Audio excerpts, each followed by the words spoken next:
concrete walls. There's a place for us where we could go, where we could be alone.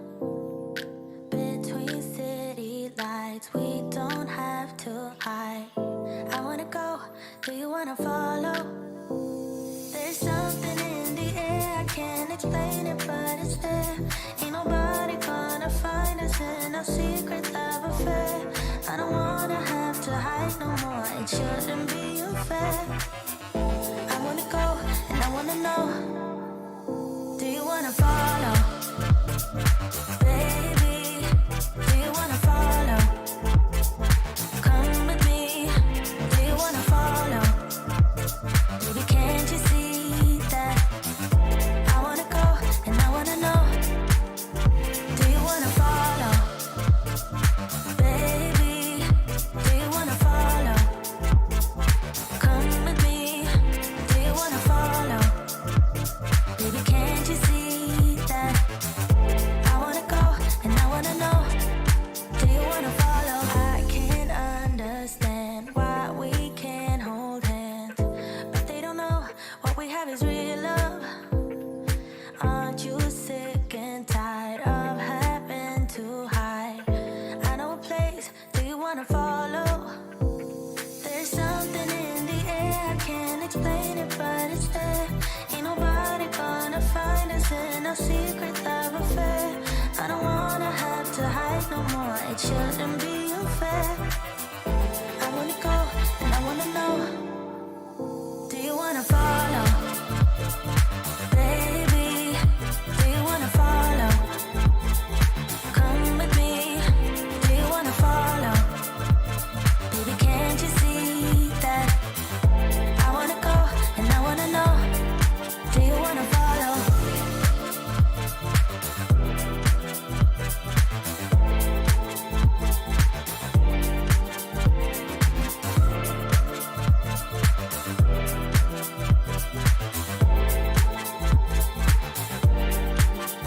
Do you wanna follow? Baby, do you wanna follow? Come with me, do you wanna follow? Baby, can't you see that? I wanna go, and I wanna know, do you wanna follow?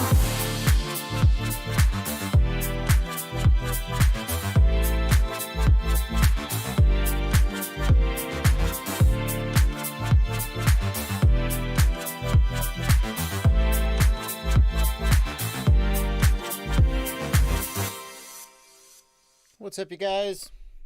It is Sunday afternoon. It is time to do the stream. How do you like this footage? How do you like this footage? Woo! I've been doing some...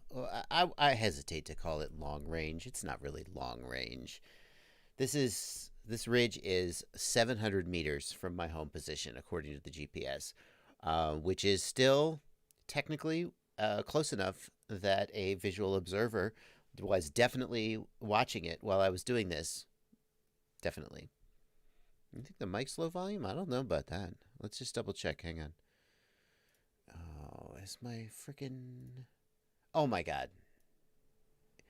Okay. This is freaking... Look. Some program keeps changing my audio volume in the background. I don't know what... I don't know. Can we just right-click, never change this ever? No, apparently not. Thank you for pointing that out. This should be good now. What is up, you guys? How you guys doing today? Welcome to the stream. Has this been messed up too? What's going on? This looks brighter than it normally does. Huh. Oh, I know why. It's because I did some goggle testing, and I used this GoPro when I did the goggle testing, and now the exposure is all different. Yeah, what are you going to do?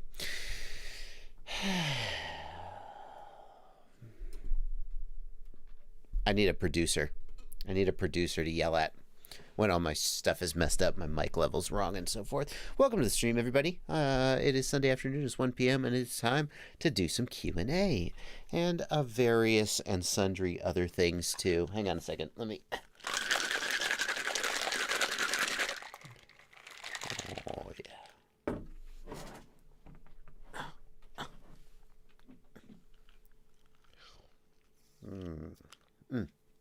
Why am I on an hour early? Asked Rich Miller. Rich, I don't know what you're talking about, dude. It's 1 p.m. where I am. Did like the time change? Were we on daylight saving now and you're not or something? I don't think so. I think I would have noticed that. Daylight saving date. So March 8th and November 1st. No, it's gonna happen. The clocks didn't change here. I don't know what you're talking about though. Maybe you changed time. The time changed in Europe. Yeah, I know. I'm sorry, but you can always, well, I would like to say you can always look on YouTube at what time the stream is scheduled for, but sometimes I don't actually schedule the stream until like 1 second, like 45 minutes before it starts. But anyway, here we are. UK time was this morning, I see. Well, we're going to do it. The thing is, we're going to do it November 1st. So we'll go back to being on schedule. But although this is the European stream, I stream at a time that is considerate for those in the European time zone. I don't actually know what time it is where you are. So, yeah. I also hate daylight saving in the winter. I'm Patty 008. I hate daylight saving. I have always been a person who doesn't get up early in the morning. I realize that some of you have jobs or other things that require you to get up early in the morning, and daylight saving is nice because you get a little bit of sunlight in the morning. I don't care about anyone but myself. And I assume that everyone else in the world is like me and shares my values and priorities. Daylight saving is dumb. Oh, it'll brighten up at 5 in the morning when I'm freaking sleeping. Or whatever. In the evening, though, it's freaking ridiculous that it gets, in the worst part of winter, it gets like dark at 5 p.m. or something. Anyway. Oh, Broken Prop FPV, happy birthday to your son. Whoever, I say happy birthday to whatever your son's name is. Happy birthday. Exactly. Oh, more daylight in the summer. I don't know about that, Zolan. I think that's maybe taking it a little too far. I once went to Anchorage, Australia in the middle of the summer. And Anchorage is super northerly, and it was not getting dark until like 11 p.m. And I was like 6 hours time changed from the East Coast of the U.S., so I just didn't know what to make of myself. So, yeah, do away with daylight saving. Forget it. It's stupid. It's stupid. Everyone agrees. Who doesn't? Let me ask you this. First of all, don't say the farmers. The farmers don't give a crap because the cows don't care what time the clock says. The cows just, you change the clock, the cows still need to be milked at the same time. I stole that from someone here in Knoxville who said that, and I thought it was very smart, so I stole it. Who's in support of this clock changing thing? Is anyone really in support of it? Anyway. Anchorage, Australia. That's right, Del Squatcho. Anchorage was pretty cool. Anchorage is a pretty cool city, or town, or whatever the hell you want to call it. It was pretty cool. Anchorage is... I have very, very fond memories of being in Anchorage during the summer. Cheetah FPV likes daylight savings because in autumn in Sweden it gets dark at 3:30 p.m. So it's usually pitch black when I get home from work. That's my point. I mean, I may have said it backwards. The way that makes it stay light longer in the winter, that's the one that I want. Because, like, here's the thing. Even if you're a person who has to get up in the morning and go to work or whatever, you have to get up. You get up, it's dark, you go to work. Who cares, right? You're not going to enjoy that time anyway. No one enjoys being up in the morning. Do you? No. So let's say you get up. You're miserable, you take a shower, you get dressed, you get your coffee, you go out to the car, it's dark. Who cares? You're already miserable because you're up in the morning and you're going to work. You're not happy. The sunshine is wasted on you. If it's bright in the morning during the winter, it's cold. The sunshine's, nobody's out there like, oh, well, My life sucks, but at least I can see some sun. I have the sun in my eyes while I'm driving to work. No, but you get off work, and you're like, yes. And then the sun is going down. It's like, F you! The only time you had to yourself today, it's going to be dark. I'm assuming you work like first shift, whatever, third, obviously. If you work like third shift or something, then obviously that's a whole different thing.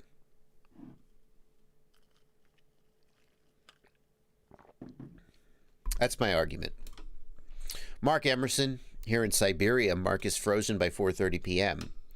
If you live in Siberia, I don't know what to tell you. I'm making some generalizations. Del Halley says, my job is far from miserable. I know. I'm making some generalizations.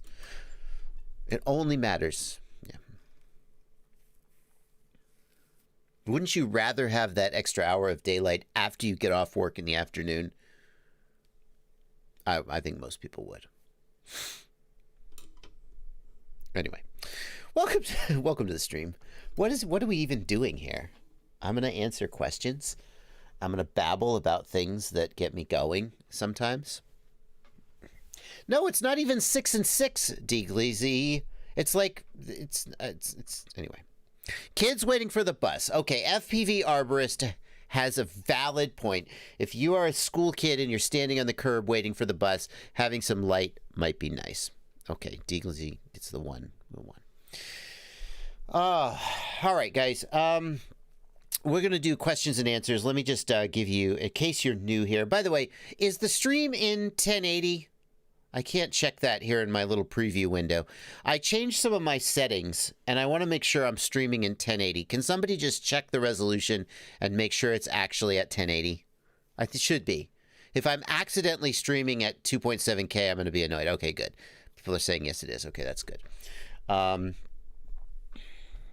Thank you. Okay, got it. Here's what we got. We got you guys asking your questions here. I'm going to answer questions here in the normal chat. Over here, these lovely, beautiful people are my patrons, and they're on Discord. Old man yells at Cloud. Yes, it's true. These lovely people are my patrons. They're on my Discord server. People ask, you got a Discord server? How do I get on Discord server? You got to be a patron. So $2 a month. And people say it's more than worth it to get access to the Discord server because these beautiful people are just so helpful all the time in ways. They're just doing my job for me, and they pay me for the privilege of getting here. So thank you. I'll be checking you guys out. And here, if you want to make sure I get to your question, you can hit the $sign right down here and send a super chat. I assume if you're not in the US, it is a euro sign or a ruble sign, or I assume it's not a $sign, but whatever. Hit the $sign, throw a couple bucks at me like these beautiful people have, and I'll read your super chat. Yeah. But in the meantime, news. I want to warn you, I know you guys like the news section. I'm going to be breaking the news section out into its own video because I don't like doing the news twice, once on Sunday, once on Monday. And basically, if anybody shows up for both live streams, I feel bad that they have to watch the same news twice. But then the people who watch on Monday don't get the news. So I will be moving the news section to its own thing on my channel. I'm going to try and do it like a regular time of day, like, 7 p.m. on Tuesday or something, and try and schedule it so you can still watch it. I don't know. I'm thinking about doing that. But I do have a couple pieces of news. News of the day. News of the day. First piece of news I've got for you beautiful people. What? Oh my God. Oh my God, is it true? Yes, it's true! It's time! It's finally here. It came yesterday and it's available. It's the let me make this an affiliate link real quick before I post it in the chat. And I'll use Bitly so I can tell what you guys are doing and my analytics. Boom! It's here. The JBF7 is finally here. Anyone can get it. You can buy it. There are a lot of them. Please. I mean, I'm not saying they won't sell out, but there are a lot of them. You can do it. You can get it. It's my flight controller. It's finally here. My JBF7. I'm so excited. There it is. Isn't it beautiful? Oh, let's just enjoy it. Comes with, this is just a regular iFlight ESC. I have nothing to contribute to ESC, so it's just like, make a good ESC. Make sure it doesn't, I think it's a 50 amp ESC. They said, well, do you want to do a customized ESC? And I was like, what am I going to customize about an ESC? Just make sure it doesn't blow up, and I'll be happy. I'm really excited. I'm honestly really excited about this flight controller. This is the first flight controller where I literally just sat down with a piece of paper and said, here's how I literally, just like in Photoshop, copy pasted the pad layout. I just made the pad layout be whatever I want. From scratch. It's the first time that's ever happened. Yes, it's made by iFlight. We've moved away from our old OEM. I'm not going to name names. We were there were several things that were happening with our old manufacturer. One thing that happened was there would be these changes made, and they wouldn't tell us that they were changing the design, and then people would be like, oh, why is this different? And we'd be like, I don't know. I guess they changed it. And the other thing is we had some issues with, like, the 9-volt regulator was dying, and we were like, why is this happening? It was just not entirely happy with the consistency and the just the whole experience. So we went with a different manufacturer, and I mean, fingers crossed, this one will be good. It does not have a barometer, layman board FPV. So if you're thinking about iNav, this is not for you. I mean, enough people have asked about putting a barometer on it that maybe we will do a V2 that will have a barometer. Perhaps, if enough people ask for it. It wasn't a priority to me because I just don't swing that way usually. Got an SD card. So you guys can check that out. I'm very excited to get my new Ultimate Freestyle build put together. Why no barometer, Rodrigo Morales? Just because I just don't use iNav very much, and I wasn't thinking about it. I swear it's just a total, like, if I had thought about it, I would have been like, yeah, sure, stick a barometer on there.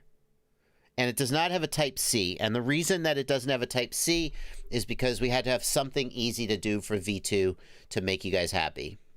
We probably will move to a USB-C in the next one because that just seems to be where everybody's going. But didn't do that this time. It would have increased the cost a little bit. Is it a direct plug and play with your original ESC? No, Adam Bostwick, it is not. Do not ever make assumptions about an ESC pinout. Like, obviously, if you buy this with the ESC, obviously it's plug and play. But don't make assumptions. It's always a good idea to check. It is direct plug and play with DJI, so that's nice. Why an SD card? The SD card is for black box logging. I know some people prefer a data flash chip, but the advantage of an SD card is you can just log forever. You can log forever and never run out of space. So, is the pinout straight iFlight wiring, Rodrigo Morales? I think so, Rodrigo. But again, you should double check before you just assume, okay?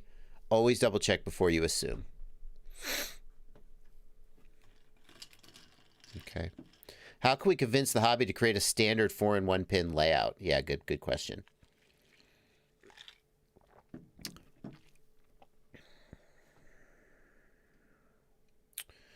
Yep. Don't. Yeah. If you're not 100% sure you're grabbing the right wiring loom, as Zolan says, I just accidentally grabbed the wrong wiring loom. Yeah. Ouch. No built-in Bluetooth burritos. Yum yum. I would consider that for the next version because I've been actually pretty impressed with the Diatone flight controller that is Bluetooth built in. Normally, I'm like, nah, that's kind of silly, but maybe. Will it be sold on Banggood? Maybe.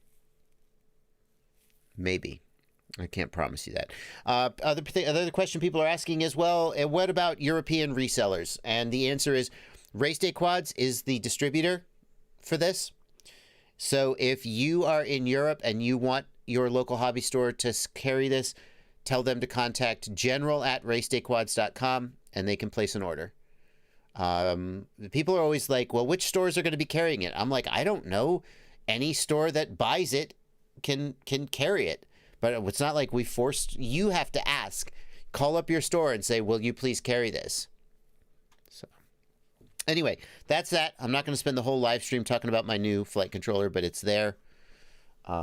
It's there. So the other thing I want to mention is this.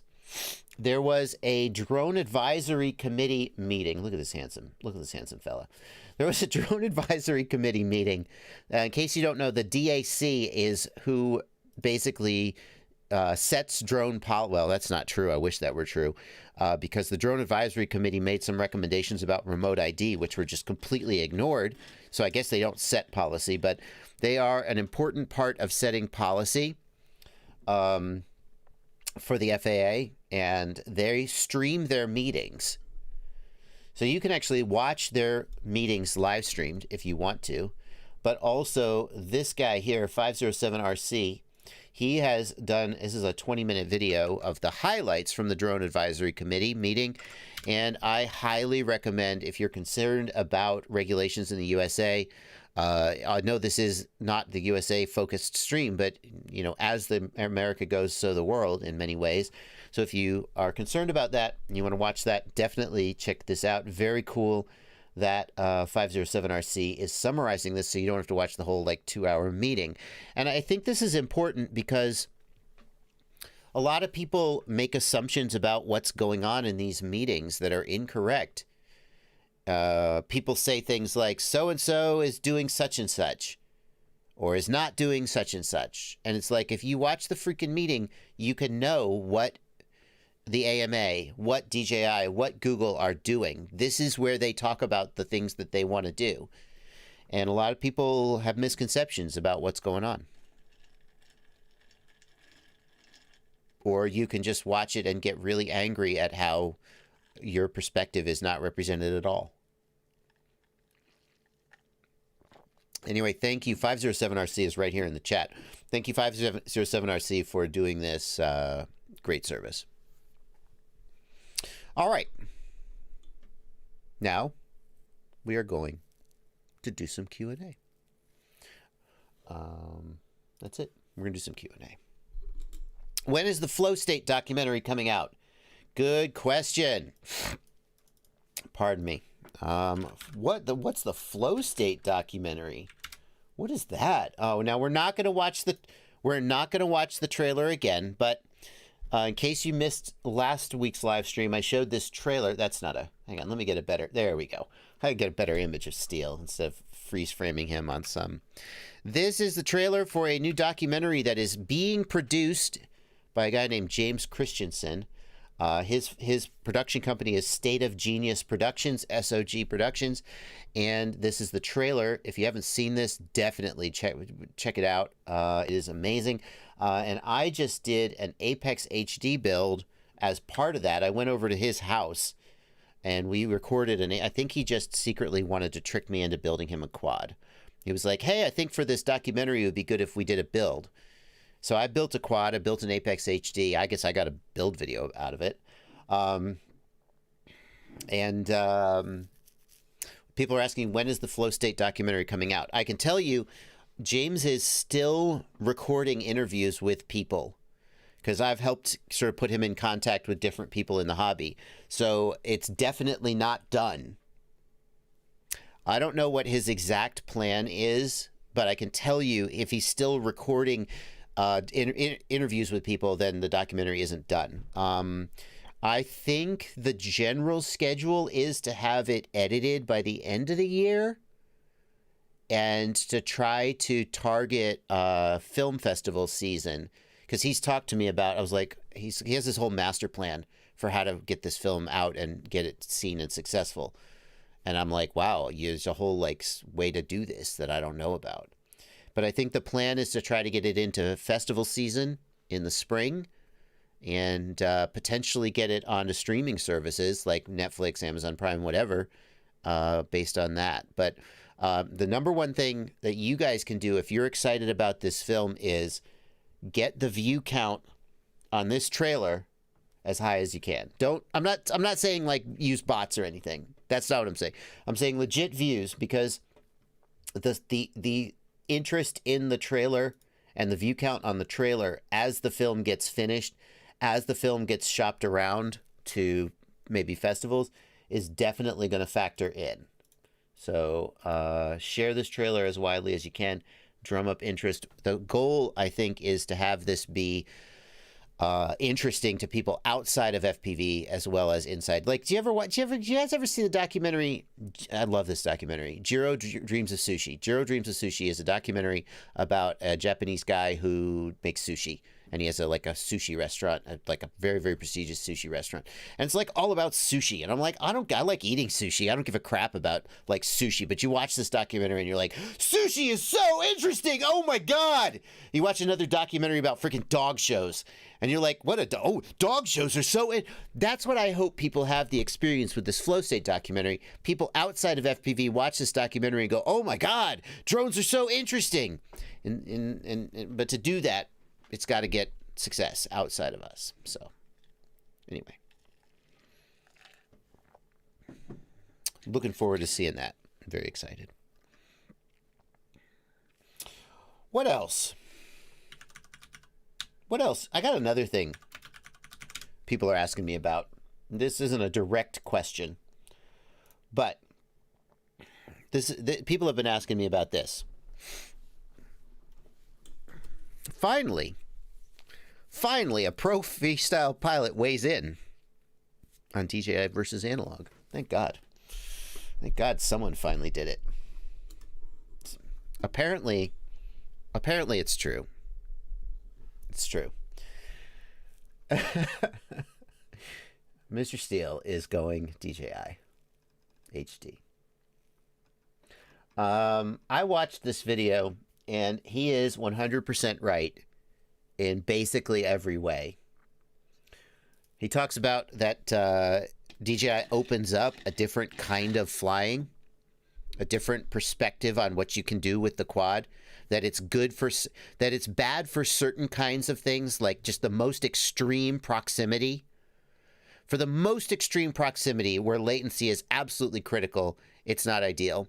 But the problem is that when he first flew it, he stopped. Now I'm speaking for myself. I'm not summarizing him. The problem is that when he first flew it, he said, it's not right for what I do. And then he stopped there and he was like, nah, forget it. And everybody else was like, oh my God, this is so beautiful. I can see everything. And it just was overwhelmed with the experience. And then we discovered what else it let you do that you couldn't do. We discovered that the ability to see more detail in some ways makes up for the latency, because you can see stuff coming earlier and prep for it.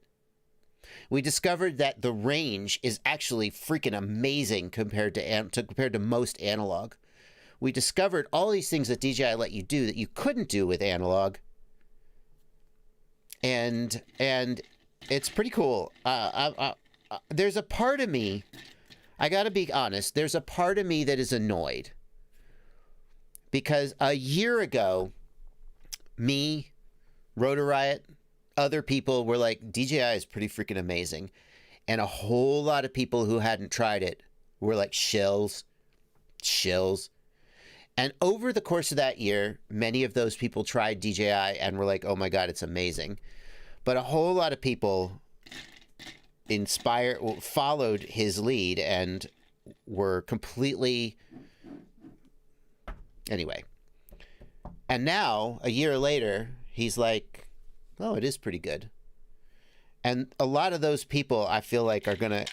I would like to think that they would be, oh, God, I was wrong this whole time. Because to Steele's credit, he is saying, I was wrong. This has some merit. And that's actually, he literally said I was wrong. You can watch the whole video if you want the whole perspective on what he said. But he did say I was wrong. This has some merit. But I want a personal signed message from every single person who gave me shit a year ago when DJI first came out. and said, just shilling for DJI. He's getting paid. I want a signed apology from every single one of you. I was right. And even Mr. Steele says so. So now what are you going to do? Where is your God now? Could it be due to updates, Ryan Carr? Ryan Carr, I have heard people make the argument, no. DJI was bad. He was right. Now it's gotten better. I don't buy it. Yes, it's gotten better, but it was also really good. And the major thing people complained about, the latency, hasn't changed. Now we have 50 megabits per second instead of 25. It's even better. But the latency hasn't changed. The things it's good for hasn't changed. Coelho FPV, yes, you can force 25 megabit per second under the newer firmware. Airy509, if you are not a patron, you can't Discord. You gotta be a patron to get in the Discord. But I will still talk to you here in the chat, just like I am now. I got an opinion. Here's an opinion. I am gonna speculate two things. I could just freaking message the guy and ask him, but it's more fun to just speculate on a live stream and talk out my ass, so I will. But I want to acknowledge I'm just talking out my ass here. Totally. He did that beginner series a few months ago, and he said, DJI, not good for beginners. And in the comments, a whole lot of people were like, this guy's out of touch. He doesn't know what he's talking about. And I feel like, I wonder if that was me, I would be like, "Oh shit, I'm losing him." Am I wrong here? Surely not. Number two, as a professional, you look at guys like Paul Nurkala and Tommy Tibahia. Every single pro says that the DJI Smart Controller is a total game changer on set.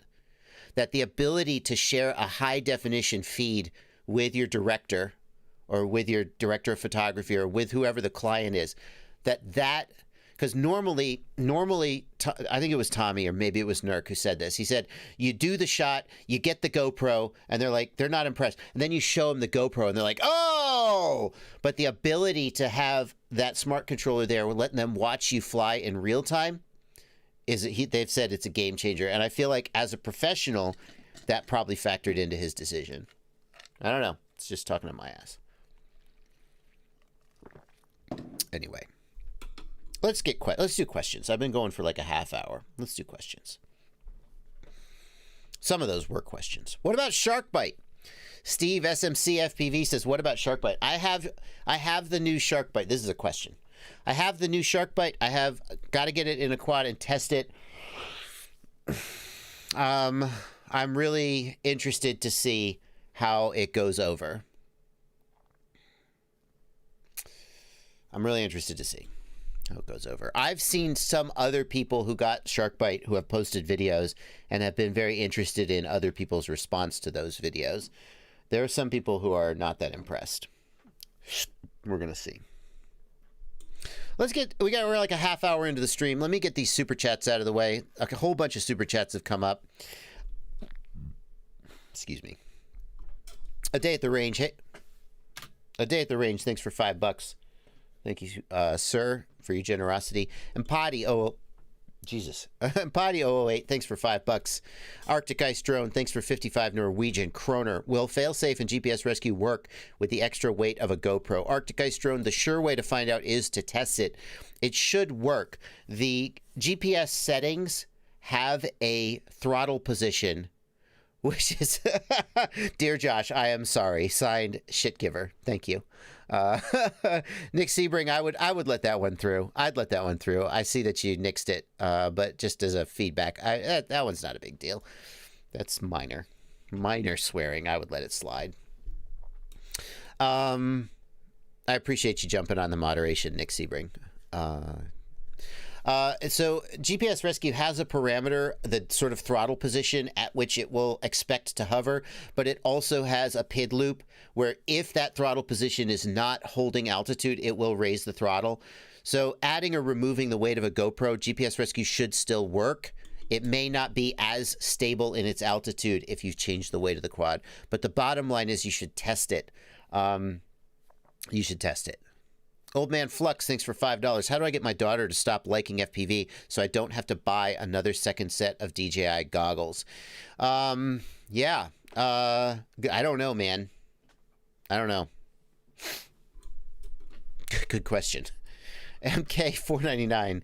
Thank you for $4.99 in the super chats. My 8-year-old niece Lila says good morning. Good morning, Lila. She wants a shout out from a famous YouTuber. Well, I don't know about a famous YouTuber, but I'll do mine. I'll give her a shout out. Good morning, Lila.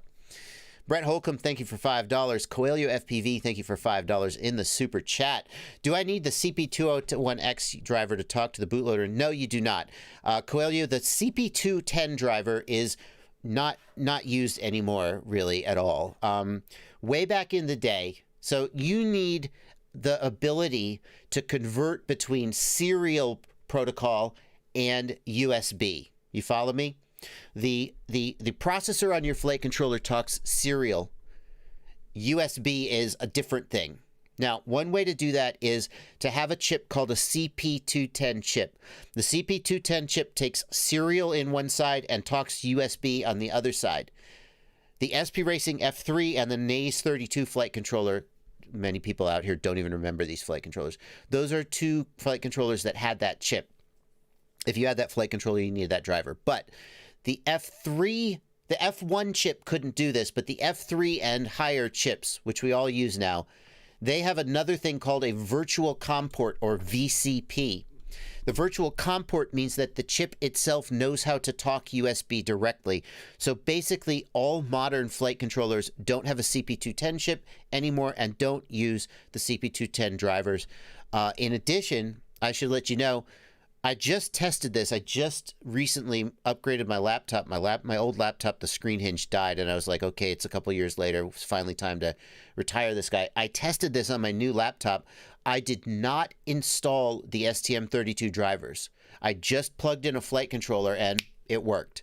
So it looks like somewhere along the way, Windows started including the STM32 drivers natively. So if you have a new laptop, you may not even need to install the STM32 drivers, but you definitely do not need to install the CP210 drivers for any modern flight controller. Joe C. J. Rod, thank you for $5 super chat. I want my Part 107. Do you recommend any courses? Joe C., I don't actually recommend any paid courses. That's not that there aren't some good ones. There are some good ones. But I personally think there's enough free stuff out there that there's not much point. The one that I recommend, I've mentioned this on a live stream before, is this Tony and Chelsea Northrup video. I just watched this like 4 times in a row while doing the dishes, you know, while doing whatever. Listen to it in the car. And I feel like I got almost everything I needed. The only thing that this doesn't give you is the test questions that involve the sectional charts or the METARs. Some of the test questions refer to there's a booklet that they're going to give you when you go to get the test. Hang on one second. Let me look this up. This booklet.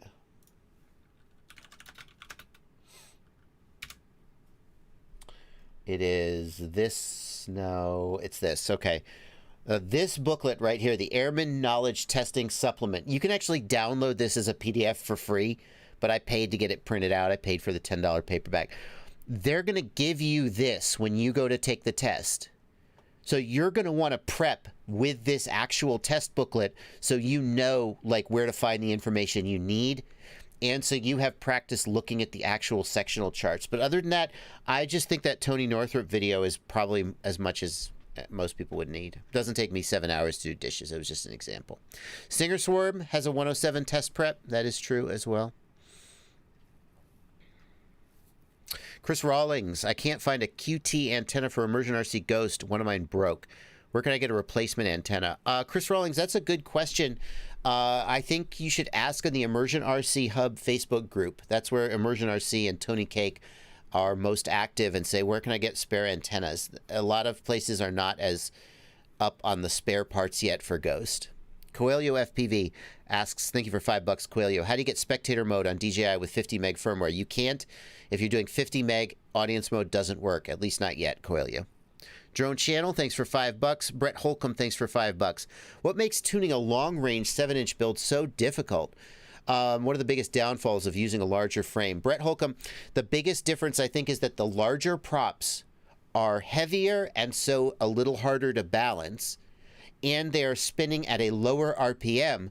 Therefore, the RPM of the props is closer. Your goal when filtering a gyro is to basically get rid of everything above about 80 to 100 hertz, right? And the closer the prop RPM is to that 80 or 100 hertz, the more of that noise is going to sneak through your filters and make it harder to filter. The larger frames can also be more prone to resonance, because they can be harder to make them stiff and so forth. Blackface Tweed, thank you for 379 rubles. Is there a situation where you'd go with 25 meg instead of 50 meg? Well, as we mentioned, there's no audience mode in 50 meg, so if you care about audience mode, you're going to want 25 meg. If you have more than, I think, 3 pilots, 50 meg can only get 3 pilots in the air. If you have more than 3 pilots, you need 25 meg. Also, I think that in some cases, some people have reported they feel like they get a little better range out of 25 meg. So...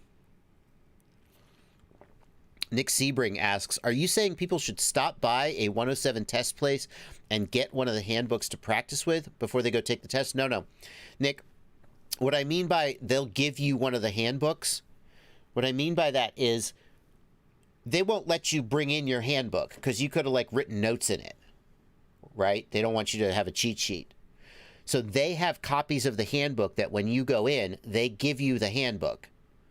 If you want to prep, you need to have your own copy so that you know what's in the handbook. Now, you can they don't give them out for free.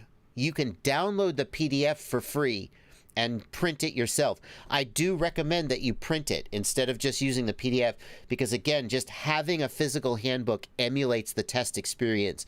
And I think when you prep for the test, you should prep as much like the real test experience as you can. So I think this is worth paying $10, or you could just download the PDF and print it yourself. But no, if you go by the test center, they won't give you the handbook for free. It doesn't work like that. Dustin Gilbertson, thank you for $5 in the super chat. Glue F Pinball, thank you for $5 in the super chat. We're almost caught up, guys. Waiting to see your review of the Beta FPV 95X. I don't know about that, man. I don't know when I'm going to get to it. I was talking to Kebab, and Kebab was like, man, this thing flies like crap. Kebab is of the opinion that this thing just has underpowered motors. If I do a review of this, I will be comparing this against others in the category to see, you know, who does it better. This doesn't fly that well. And I thought, well, maybe it's just me. Maybe I'm being picky. But then I talked to Kebab, and he's like, nah, it doesn't fly that well. I mean, what do you want from it? Just carrying a freaking camera. I don't know. I just got a lot on my schedule right now. 1S Toothpicks.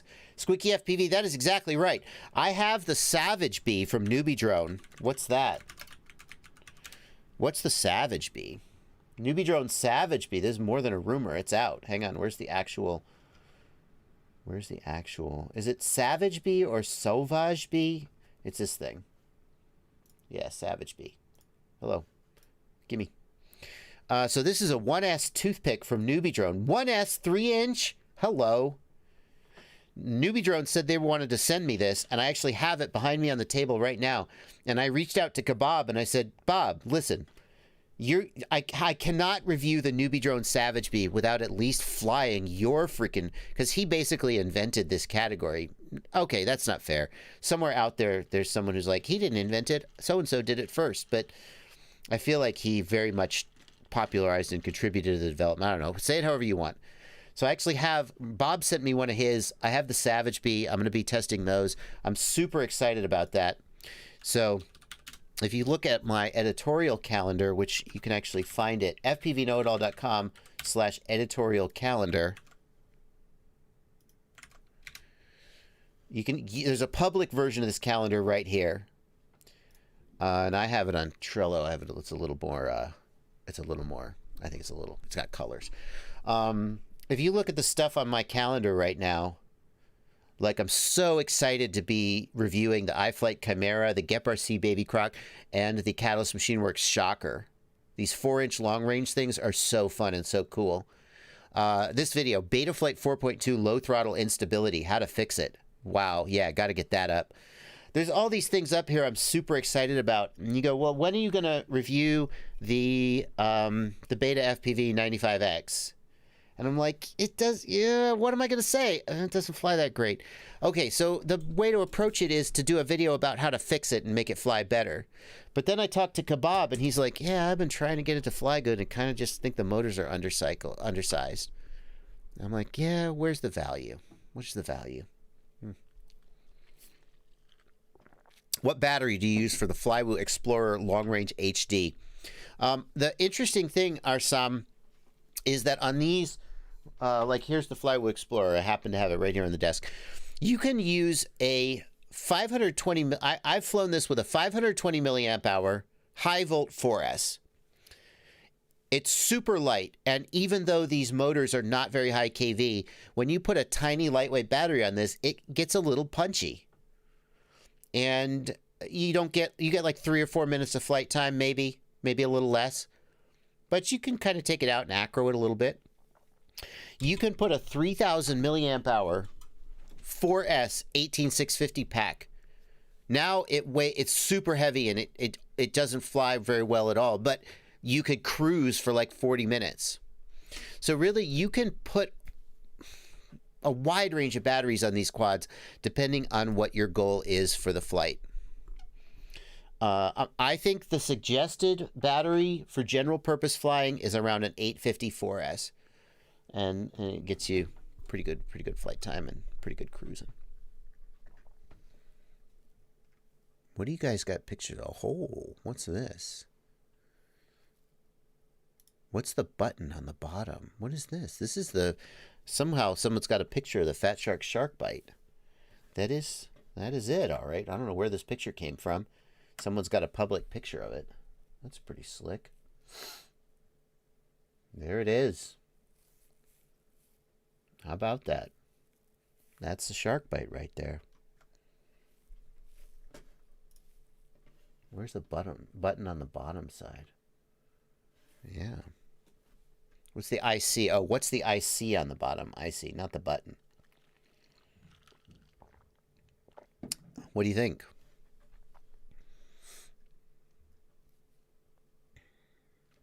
Ah, these photos are from the Sharkbite Manual. I see. AK Drone Flyer in the Discord wants to know about the DJI Smart Controller.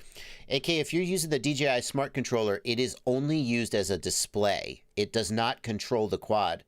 You still need some other controller to fly the quad with the DJI FPV system, which is pretty annoying to have to pay $700 for a frickin' HDMI output. But there you go.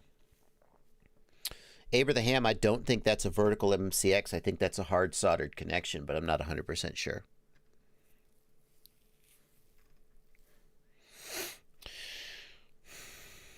K1FO FPV, thanks for 10 euros. Thanks for answering my emails and helping me out. Thank you for your contribution there.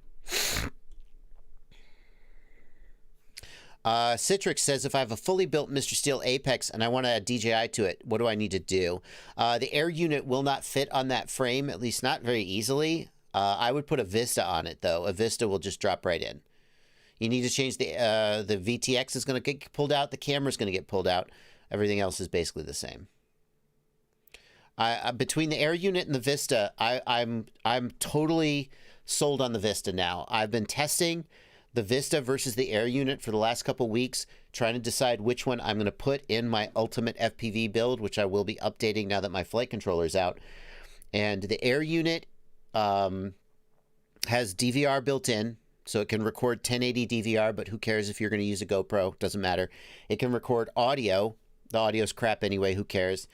And it has 2 antennas instead of 1, which in some cases does mean you get better range out of the air unit, but the range on the Vista is ridiculous. It's amazing. It's plenty, and I don't feel like I'm missing anything. The big advantage of the Vista is that the Vista is lighter, not that much lighter, but when you use a Vista, you can also use a smaller, lighter frame. In order to hold the air unit, you usually have a heavier frame. So by going to the Vista and a lighter frame, you could save 40 or 50 grams over what you might typically do with an air unit. Are Vistas back in stock? No, Vistas are out of stock everywhere. So you can't get one, but there you go.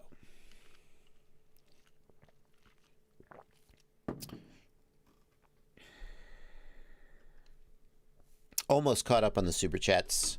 The Day at the Range, thanks for 15 bucks. What are your thoughts on using copper foil shielding to cover the PCB on a DIY antenna? Covering the bar wires should bring down interference. That's a tough one, man. Anytime you add a conductive element to an antenna, you're going to really completely change the tuning and the propagation pattern. I don't think that's a simple question. You got to really think about how the propagation pattern is going to change. And the actual answer will depend on the shape, the thickness, too many things to sum up. Coelho FPV, thanks for $5 super chat.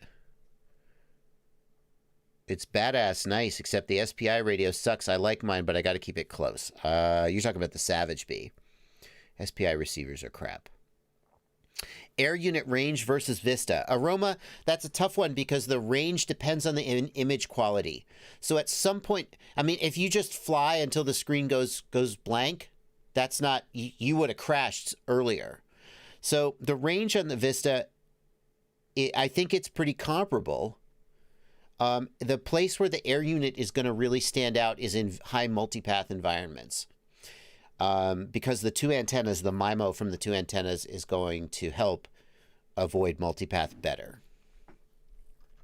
Ben T, thanks for $10. I have a 95X V2 HD with the Insta360 Go. There was some pretty severe shuddering happening. Where should I look for how to solve it? Yeah. Ben T, the exact answer will depend on what was causing the shuddering. For example, I found that this quad really struggles in prop wash scenarios. So if you're descending into your own prop wash or if you're doing a sharp turn, I do kind of agree with Kebab. Maybe the motors are just under-torqued or undersized for the weight. I don't know. But I would need to see video of what was causing the shuddering before I really make an argument about what to do. Aber the Ham, last one. Thanks for a $2 super chat.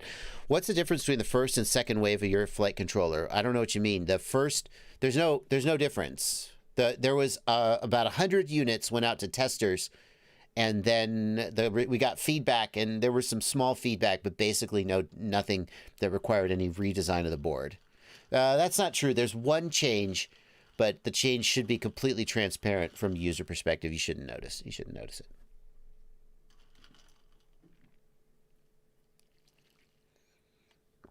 Michael O wants to know, in the regular old pleb chat, Michael O wants to know, how do the Eco 2 motors compare to the Zing E, and which should I get for freestyle? That's a tough one. Both the Emax Eco 2 and the Zing E are very, very good motors. I would have a hard time picking one over the other in terms of quality, price. They're very similar. I mean, it's really just a coin toss. They're both pretty decent. When are you going to make a new JB Perfect build? Well, like I said, I just got my flight controllers, just literally came into Race Day Quads yesterday. So they're going to send me a couple, and then I'm going to work on it, but soon. People in my Discord are looking at this Sharkbite manual, which has been released. Let's take a quick look at this. What's the deal with Sharkbite? What's the deal? So Sharkbite, here it is. This is it. This is the receiver. It mounts to the front of your goggles. There's an adapter that lets it mount to the front of the goggles. Is there a picture of it actually mounted on the goggle? Let's see. Is there? It doesn't seem like there is. There you go. Yeah, it mounts to the front of the goggle like so. And it can plug into the battery, or you can have, it comes with an external cable that you could use an external battery. Welcome to the channel, FML. Welcome to the channel, man. I see your comment there.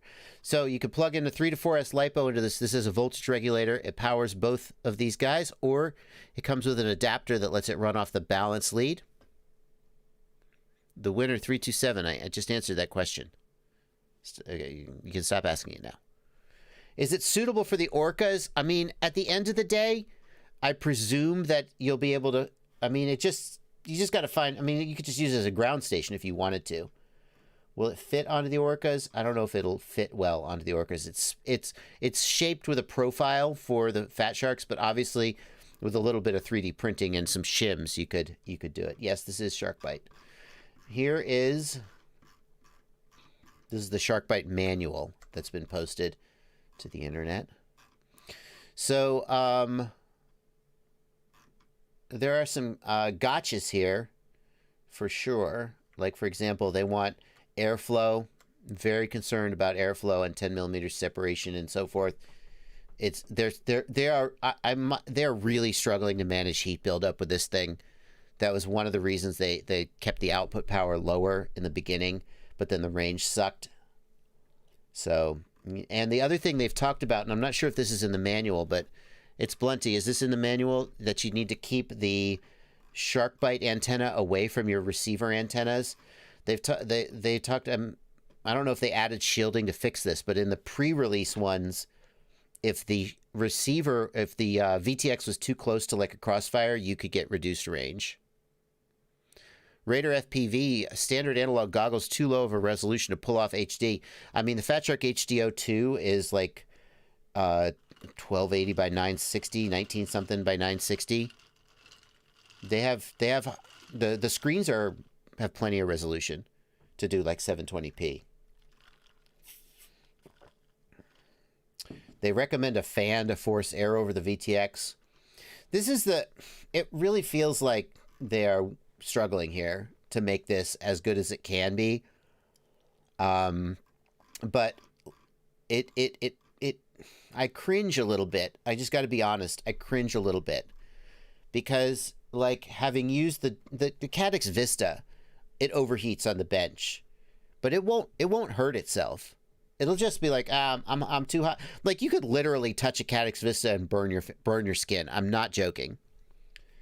I know the fan is only for bench testing poly FPV, but the point is, you basically, it's so hard to, you could unplug the antenna, leave it powered up. It doesn't hurt itself. It's so well designed.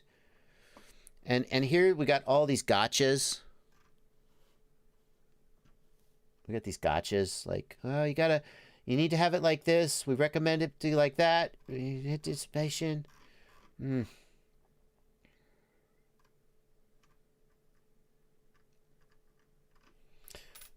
The camera. Here's how the camera attaches. You have to attach the camera when you first get it. This is a piece of feedback that I gave them on the prototypes, but I think it was too late. To attach the camera, you got to get this connected, but the board is in the way. You can't actually easily get at the connector to snap it on. So then, okay, well, in order to install the camera, you actually disassemble the two circuit boards if you want to. Like, really? Really? I gotta disassemble it to attach the camera? Okay, I guess.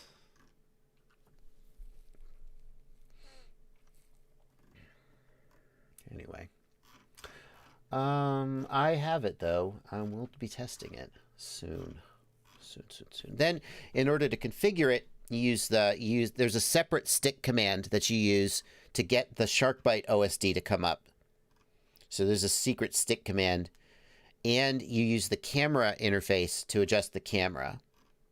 So that's how that works. Raider FPV, I agree. It's very hobby grade. It feels very cobbled together, which in the FPV hobby, having something be cobbled together, it's like, well, no kidding. But having seen the level of polish and professionalism and integration that DJI provides, it definitely changes the perspective. How to update the firmware? Well, you got to plug your flight controller in, or your VTX into the frickin' ground station with this special cable. Really? Or if I lose this cable? Oh, yeah. How do you update the firmware? Yeah, this is what I'm talking about. Look at this. If the goggle won't boot up, there's this secret switch we've installed behind this, and there's this little LED here.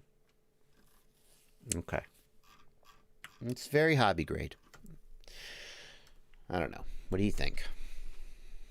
As Juldor points out in the chat, in the Discord, yeah, but they're the only ones out there who are actually competing with DJI. Yep, you're right. We're going to see. If you've got a set of HDOs or Sky Zones that you want some kind of... If you want something better than analog, this is it. Yeah, thank you. Thank you, It's Blunty, unofficial co-producer. Look, poor reception. RC antennas too close to video antennas. Really? So I gotta make like, oh, don't have your Crossfire antenna too close to your Sharkbite. Well, I can just mount my Crossfire antenna wherever I want on my DJI quads. I don't even think about it. And they just have great range forever.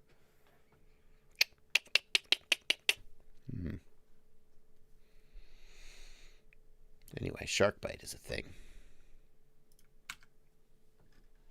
It does happen with any quad to some degree, Stan.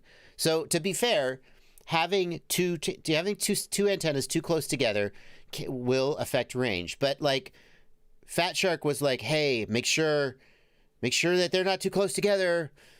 They need to be at least so far apart." Yeah, like, no, 1 centimeter is too close. No, okay, I'm exaggerating a little. Yeah. Anyway, Pavel Spikalski is here. Holy crap. Yeah, how close is too close? Maintain maximum separation. Yeah.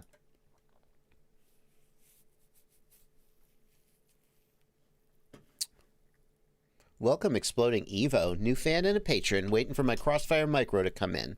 Heck yeah.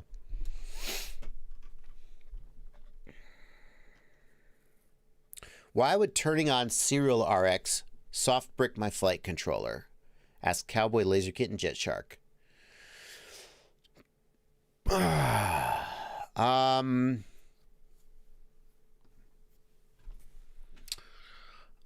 That's a good question. Let's think about that. Why would enabling Serial RX, then presumably you have to reflash it. Did you flash the wrong target? Maybe you flashed the wrong target. That's what I'm going to start with. What's the price? Asks David Gregorian. I don't know. Is there a price yet?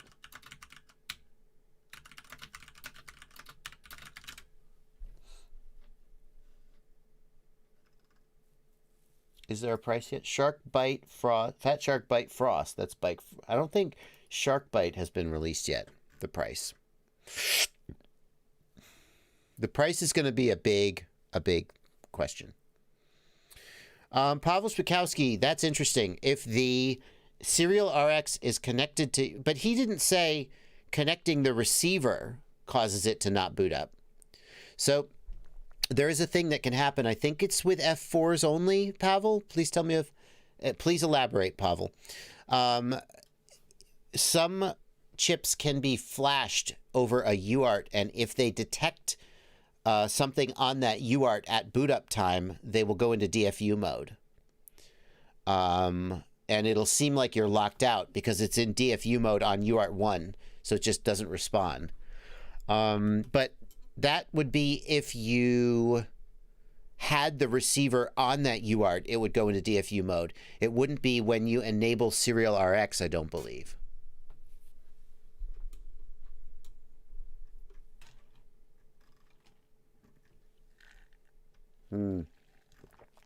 It's Blunty says, is it a newbie drone that has the garbage? It's Blunty says, is it a newbie drone that has the BOSD? Pavel says, all STM32 chips are flashable both by USB and UART 1. So basically, serial receiver shouldn't ever be on UART 1, because if the serial receiver starts talking, then it will put the chip into DFU mode on power up.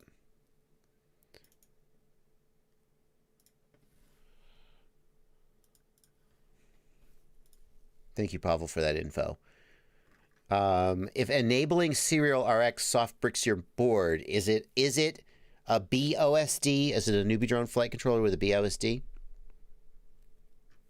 Ron Grant has a question that is very interesting. Where is Ron Grant's question? Ron Grant, thank you for a $10 super chat. Would a bad capacitor on a 6S build cause a failsafe under a hard punch-out? Ron, I think that is extremely unlikely. Let's talk it through, though. The capacitor filters out voltage spikes. The number one thing that a capacitor would cause is bad video. Now, you have Caddx Vista. The digital systems are much more resistant to bad video than analog systems, so we're going to set that aside. A missing capacitor or a damaged capacitor could cause a desync. It could cause you to have a death roll because excess electrical noise makes the ESC just not be able to spin the motor, and the quad crashes. But that's not, you said a failsafe. A failsafe, the key characteristic would be that the quad would lock out its controls and then usually drop flat or drop with a gentle tumble. And the reason for that is when a failsafe happens, the flight controller stops all four motors at the same time. So if your quad goes, that's a death roll. That's not a failsafe. That's a bad motor or ESC. But we're going to take you at your word and assume that you fail-safed. What could cause a fail-safe under a hard punch-out? Here's the thing. Under a hard punch-out, the voltage will sag. But it's hard to imagine because your receiver is running off a 5-volt regulator. If you're running a 4-cell battery, no matter how much voltage sag you get, you're not going to get down to 7 volts unless you just completely destroy the battery. So it's hard to imagine there being enough voltage sag under a hard punch-out to cause a failsafe. And even if you're using the DJI controller with the Vista, it's good down to 7 volts. So no, I don't think a bad capacitor on a 6S build would cause a failsafe under hard punch-out. It's hard to imagine how that would happen. But maybe something else happened. Cowboy Laser Kitten Jet Shark says, it is a Newbie Drone flight controller. It's Blunty. Nailed it. Good on you. It's Blunty. It only happens on UART 1. Again, he nailed it. So Newbie Drone's custom flight controller OSD, it connects the OSD to the flight controller on a UART instead of via, I think SPI is normally how they do it. I don't think you can use UART 1 for the receiver with that flight controller. Is that right, Blunty? Good job, Blunty.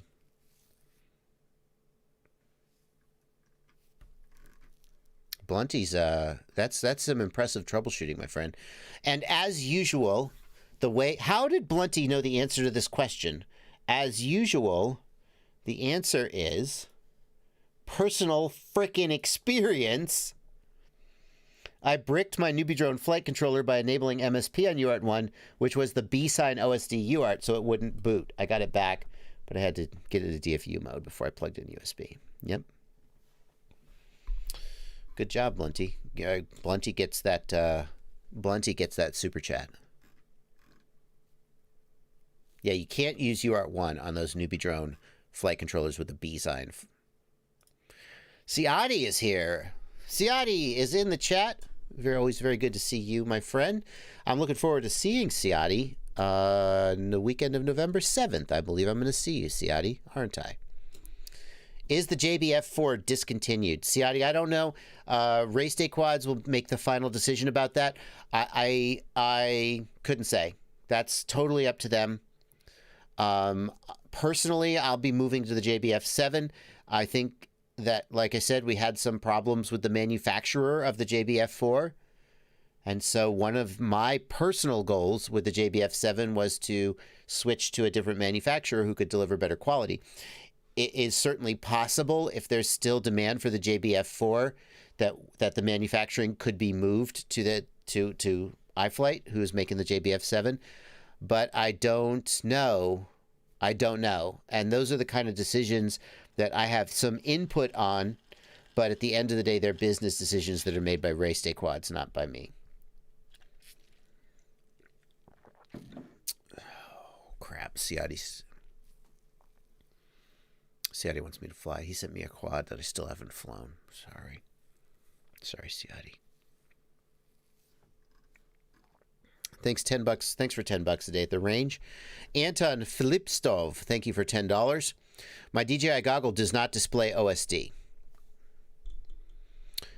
Okay, so there's in order to get OSD working, here are the steps. And you have said in your super chat that you've done some of these steps, but let's just go through the steps. In your goggles, you need to have display, show custom OSD enabled. In the ports tab, you need to have MSP enabled for that UART. Sometimes people make the mistake of enabling smart port, or smart audio, or they enable serial RX. That is not correct. You need MSP enabled for that. And at that point, it should work. The next thing I would check is, do you see VBAT in the lower right? Because that will tell you whether that MSP connection is even working, separate from the OSD. If you don't see VBAT in the lower right, make sure you've got your wires the right way around. The white and the gray wire from the air unit are TX and RX, and you go TX to RX and RX to TX, so a lot of people might make that mistake. Those are the things I would say to check, Anton. Shin Smith, thank you for $5. I was able to bind my newbie drone Hummingbird to my QX7 and fly okay, but then it started to failsafe and now it won't bind. Is the drone toast? It does sound like either your flight controller or your radio had a progressive failure, like a damaged antenna. The only way to be sure is to bind the radio to something else and see if it's failsafing. Rocky, thanks for a $5 super chat. I just got accepted for an internship. I was wondering if I should build 2 analog quads or get into DJI. Rocky, most people who get into DJI are thrilled with it and never look back. So probably that's what's going in the long term going to give you a happier experience, just based on what I have seen other people go through. Thanks, FPV Wannabe, for a £2. Thanks for being a fantastic educator. Cole Burkle, thanks for $2. Your thoughts on 6-inch versus 7-inch for long range? Cole, there are more people doing 7-inch, and I think there are more good 7-inch props. So I probably would lean to 7-inch for long range. David Moran, thanks for $5 in the super chat. And we're caught up. No. Mike Bergman, thank you for $10, Mike Bergman. How much of a problem is knocking a tiny capacitor off of a Crossfire Nano RX? Those tiny capacitors at the edge are so easy to knock off. I've been flying one for months and I just noticed. Well, there you go. Fingers crossed. You're asking me if it's a problem. I mean, you can't. There are people who've destroyed their receiver that way, but if yours is hanging in there, more power to you, man. Keep doing it. Don't. Mr. Indy Jones SCJ, thanks for a $5 super chat. New Flywheel Explorer will not connect to Betaflight. My other drones connect fine. Do I need to flash the flight controller, or is it DOA? If your other drones are connecting fine, but this one won't, I mean, if it's brand new, I would just be like, Flywheel, give me a new flight controller, or give me a new drone. Like, guys, if you order something and it doesn't work right out of the box, and then people are like, oh, how do I fix it? What do I do? Just frickin' hold the manufacturer's feet to the fire. And I know sometimes that's pointless. Sometimes they just give you the runaround and there's nothing you can do. But, like, you shouldn't have a product straight out of the box that's bad. So be like, Flywheel, give me a new one if it doesn't work. That was a frickin'. Just saying.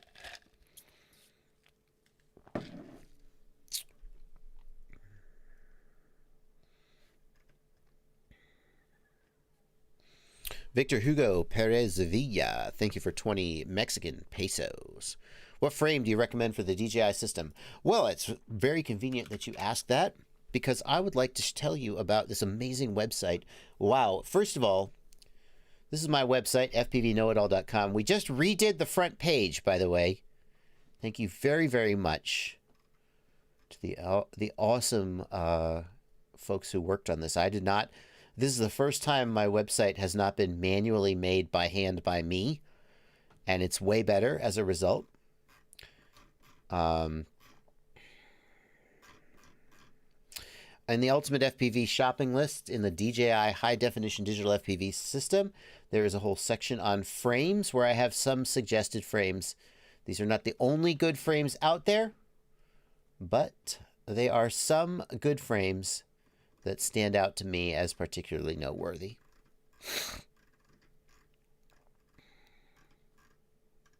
Anyway. Will the JB 32-bit ESC work with the JB F7? Asks Mad Hero Bots RC.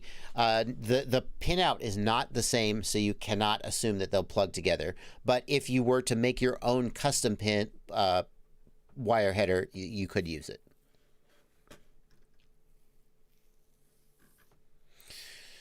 All right.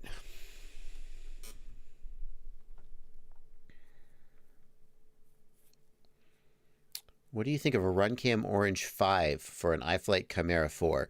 Runcam 5 Orange is an okay. For the price, it's okay. It makes okay video.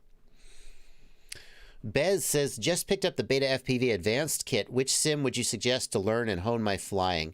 Bez, for racing, if your goal is multi-GP style racing, I think most people agree that Velocidrone is the one to get.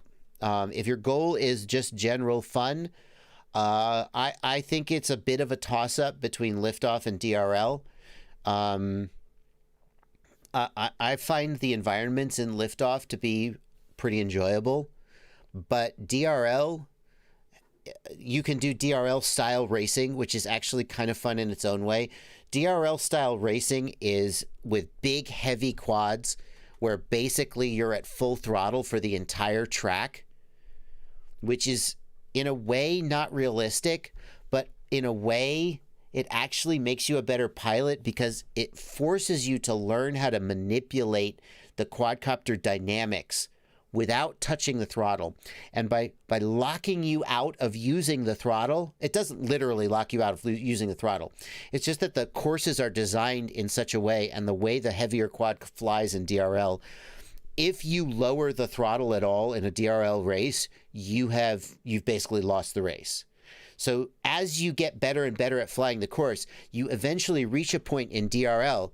This, by the way, this assumes you're flying the DRL Racer 4. You can fly a regular lighter 5-inch quad, but assuming you're flying the DRL Racer 4, which is what the courses are designed for, you reach a point where you just stop lowering the throttle and you are flying the quad only with pitch, roll, and yaw, and suddenly a light bulb goes on about how quadcopter dynamics work, and you become a better pilot as a result. So DRL has a couple of good, fun freestyle environments, really big environments, that Liftoff doesn't have big environments like that. Liftoff has smaller but more varied environments. Hard to know which one has the best physics.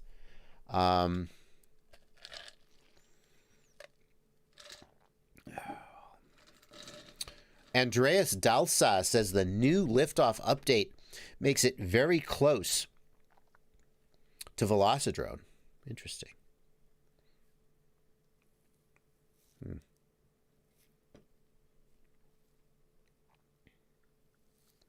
What happens if I just noticed this. I noticed this before my stream, and I wanted to, what does this do? Hang on.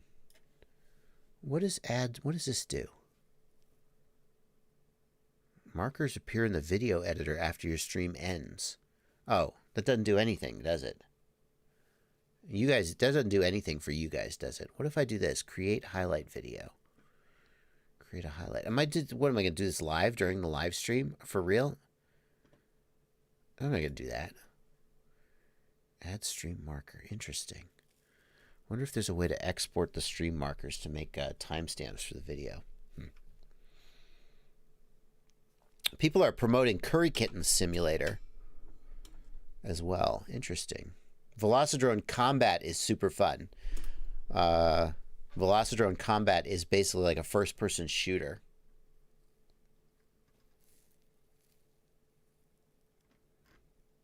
Oh, can mods make highlight videos? No, I don't think so.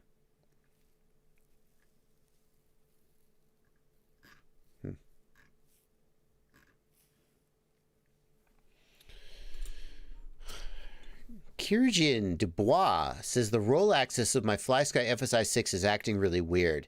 It doesn't show full stick when the pitch axis is all the way down or up. Is there anything I can do to fix it?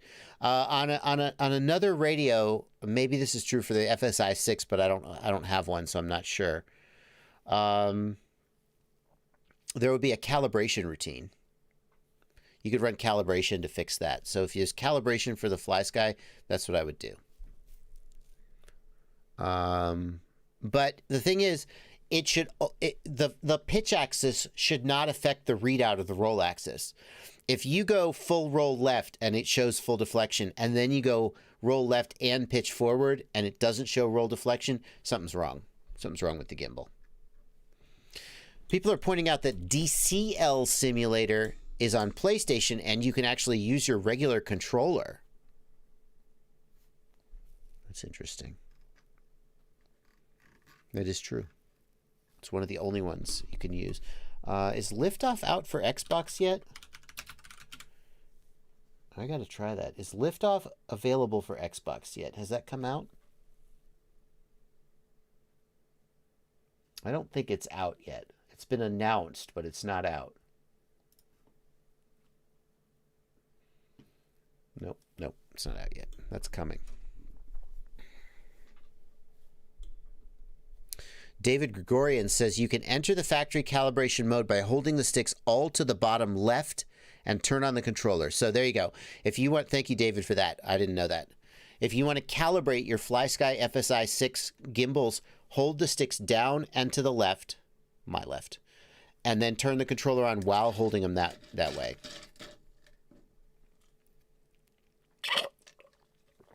Uh-oh, I'm out of drinks. Live stream over. DKT says, I'm thinking of buying the DJI FPV system for my two quads, the Hawk 5 and the Dark Max. You're going to have a hard time getting the DJI into the Hawk 5, my friend. No, you can't. Any idea how to fit the air unit on them? No, don't. The Hawk 5 is a really tight racing drone. It's not going to hold even the Vista very well. That's a terrible idea to try to retrofit DJI into the Hawk 5. It's just not going to fit.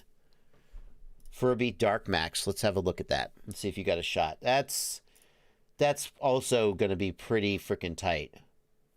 Like, I just don't see it. On the Dark Max, maybe. Like, it seems like maybe on the Dark Max you could squeeze it in the rear somewhere. No. That's just going to be a no. Those just aren't the right frame to put the DJI system in.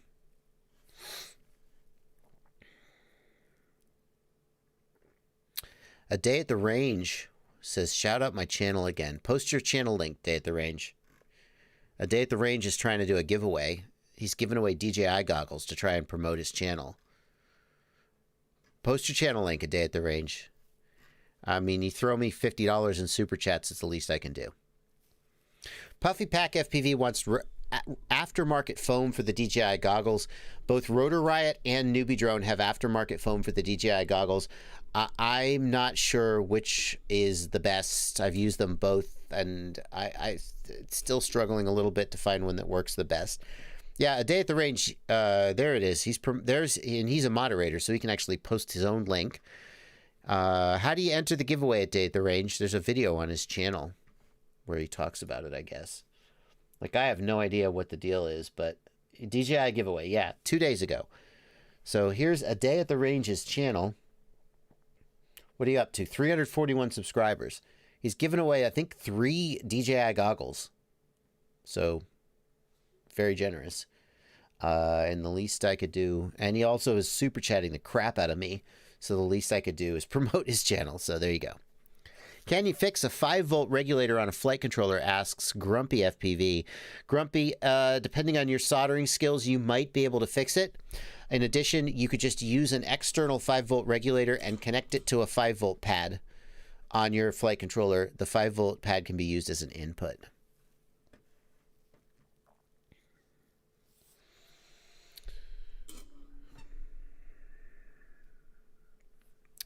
Ghost Branch FPV says, well, when you play Call of Duty on a PS4, you can use a USB mouse and keyboard. Why can't you use a USB Tyrannus for DCL Sim or Liftoff? Ghost Branch, the software can do it. The question is whether the console manufacturer and the video game producer, the studio, make it possible. So I can say that the Liftoff guys have said that on the Xbox, at least, there are a lot of hurdles to getting third-party hardware approved for use with the Xbox. And that's why you cannot use your Tyrannus with Liftoff on the Xbox. You won't be able to. Likewise, on DCL, DCL is on both Xbox and PlayStation. On PlayStation, you can use a Tyrannus. On Xbox, you cannot. And it just has to do with getting hardware approved for use because consoles, people who use a console don't want to deal with BS. They just want it to work. And so the manufacturers are a little more protective. Third-party hardware on Xbox is very hard. But on the PS4, you can. And on DCL, you can use your Tyrannus. Absolutely. On the PS4, you can use your Tyrannus with DCL. Zero Modes, thank you for 5 Swiss francs, I believe. Winter fly season is coming. What kind of conformal coating do you recommend? Just MG Chemicals silicon conformal coating. Nothing fancy. MG Chemicals silicon conformal coating. Yep, that's what Cyclimbo and 507RC are also recommending.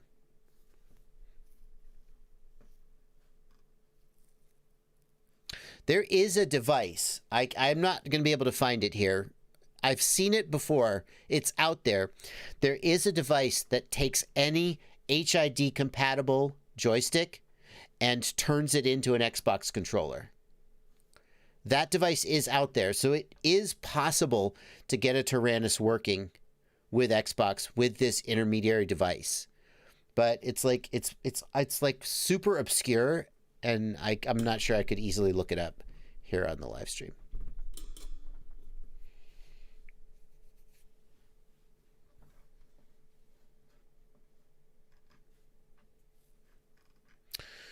TPMG, thank you for 5 Swiss francs. You should try the Beta FPV 95X with RC and Power 1207 motors. Yeah, I mean, I do think that the motors on this are a little underpowered. What are they? 1106.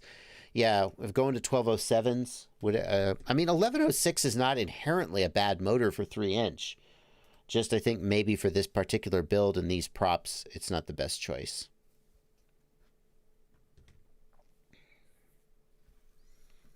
$1204s, Steve SMC. Does the Tango 2 work with PS4?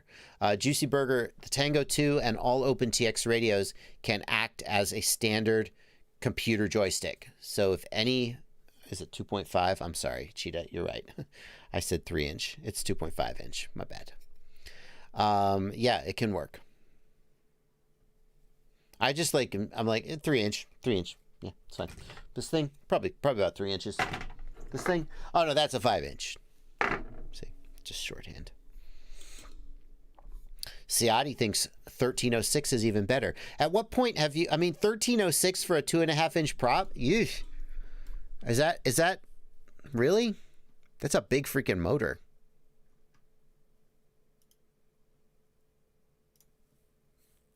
It's a big freaking motor. What are my thoughts on the Eachine Civitar? Let's look at that. Eachine Civitar. Well, surprise, Drone Camps RC thinks it's the best. Sorry, I should not do that. Someday I'm going to meet Drone Camps RC and he's going to be like, why do you hate him on videos? And he's going to turn out to be a beautiful, lovely person. We're going to be best friends, except that I like talk shit about him right now. And so he'll be mean to me, and I'll have missed out on the opportunity to have a new wonderful relationship. I'm sorry. I know why people do this, but I just like, you can't, look, it's the question mark that gets you off the hook. Is this the new best freestyle Cinewhoop? It turns out no. Is this the new best freestyle Cinewhoop? No, not this one either. What about this one? Okay, but you can't frickin' do that on every damn one of your videos. You can't. Like, I know it gets views, but have some frickin' integrity. Have some self-respect.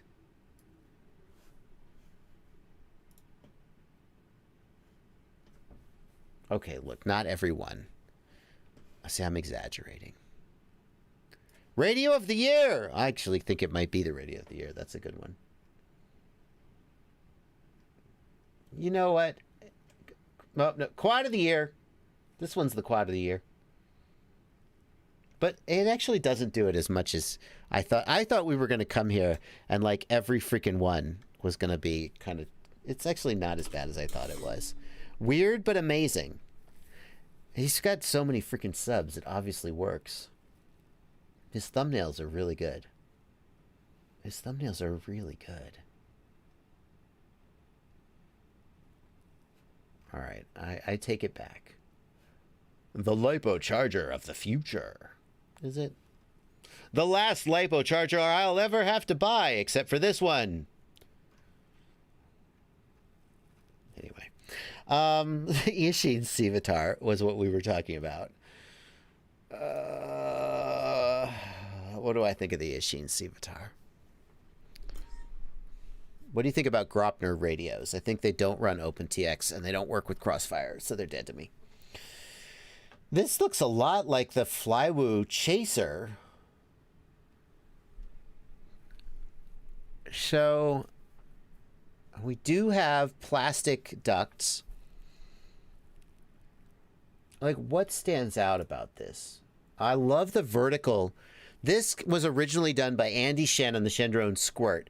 The vertical air unit, but the Shendrone Squirt doesn't have a hole in the top plate. So it's super tall. This is really clever what they did here. They're keeping it relatively compact while still mounting the air unit in an accessible way so you can get at the SD card. That's pretty slick. This foam is nice for crash protection. It'll get chewed up eventually, but hopefully you can replace it.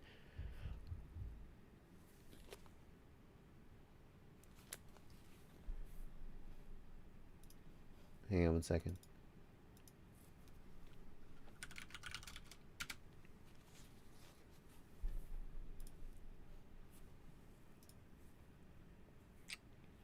A lot of 3D printed parts. It looks like it might be heavy. It's hard to say.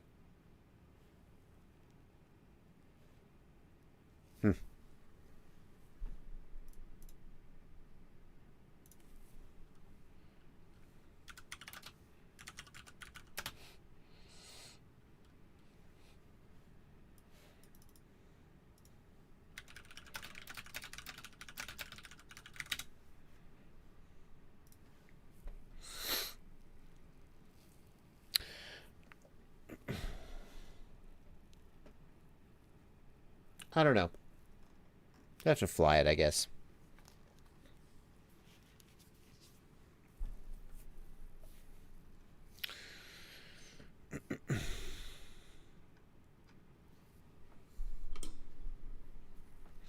Why use ducts if they're straight? Exactly, Tiago Ramos. Exactly on point. The original purpose of the ducts was to increase the efficiency of the quad as well as act as prop guards.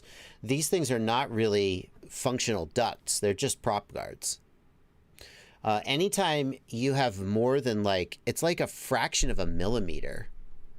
A fraction of the millimeter between the edge of the duct and the prop, you're not getting any efficiency advantage. Jeremy Sarge wants to know, if you update your Crossfire TX firmware, do you lose bind? You do not lose bind if you update your firmware. And I have a video up about how you can... You also don't have to push the button to rebind. I haven't released this video. It's coming out soon, but I actually... have it unlisted so I can share it, because you don't have to push the bind button on Crossfire to rebind. People are like, every time I update the firmware, I have to push the bind button 50 times. That's not true. You don't. What's the purpose of ducts? So MIB, if you think about a prop, let me see if I can find a graphic.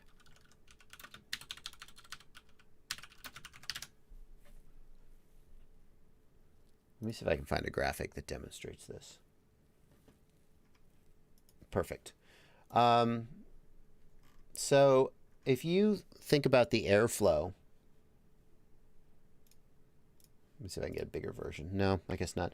The airflow around a propeller. Hang on. Where's the alternative?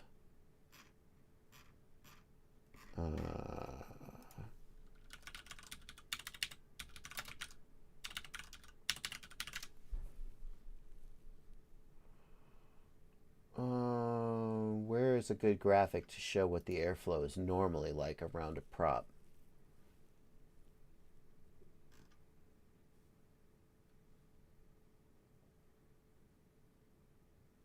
I mean, that's a pretty amazing graphic, but that's not actually what I'm looking for. All right. Well, anyway, normally with a prop, the air is kind of sucked in from the top and then out the bottom, and it kind of just goes everywhere. Okay. When you have a duct, the air is forced downward and you get more efficiency because more of that momentum, the more mass is being pushed downwards instead of sort of spraying out. At the tip of a prop or wing, there's this tip vortex where the air is sort of spilling over the edge of the prop. And if you think about it, so take a look here, would use this prop. If the prop is spinning and the air is kind of spilling off the edge, that air moving outward and upward is downward thrust that you're not getting. Well, when you put a wall up against the side of the prop, the air that would spill out and spill over to the top side is forced down and outward. But the problem is that if you have just the tiniest gap between the edge of the prop and the wall, you lose that effect. So the theory behind ducts on a Cinewhoop is to increase efficiency, but most Cinewhoops that we see today have too big of a gap. And the way that Andy Shen originally did it was to use TPU props and TPU ducts and cut down a 4-inch prop so that it dug into the side of the duct and was able to literally have a zero gap. But that's not how anybody's doing it anymore. Should the duct have a smooth surface? I would think so, Ben T. I would think that would be better. So nobody wants to do that method. Nobody wants to force people to cut down their props, and they just want to use off-the-shelf props with off-the-shelf ducts, and they have like 1.5 millimeters or something of spacing, at which point it's just a prop guard. It's not a duct anymore.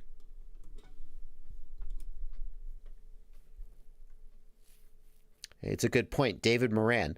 In a ducted system, it's not a propeller, it's an impeller or a fan. That's exactly right.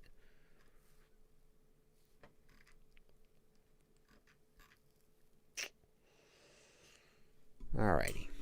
Let's see here.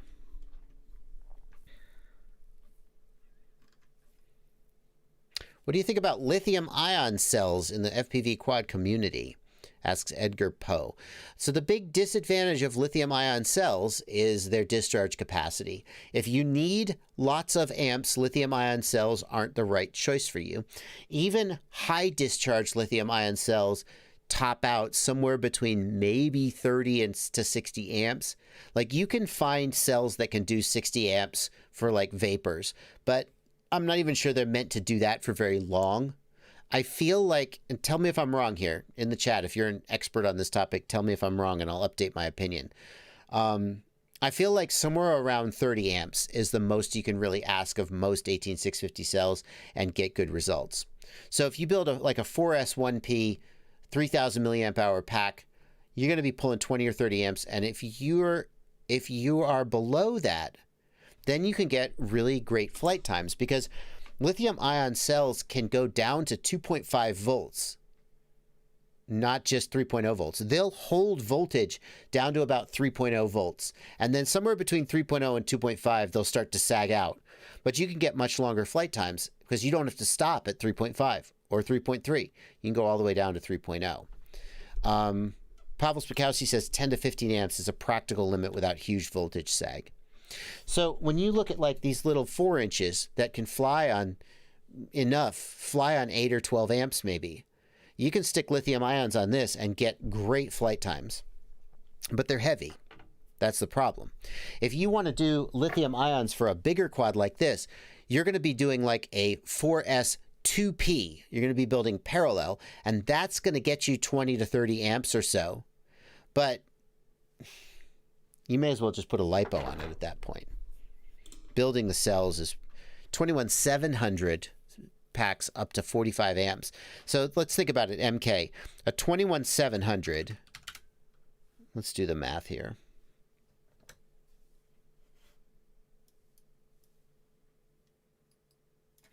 A 21700, I don't need to type that number in. It's going to have about 5,000 milliamp hours. 5,000 milliamp hours. So let's say we do a 4S 1P. We got 5,000 milliamp hours. It's going to be 67 grams.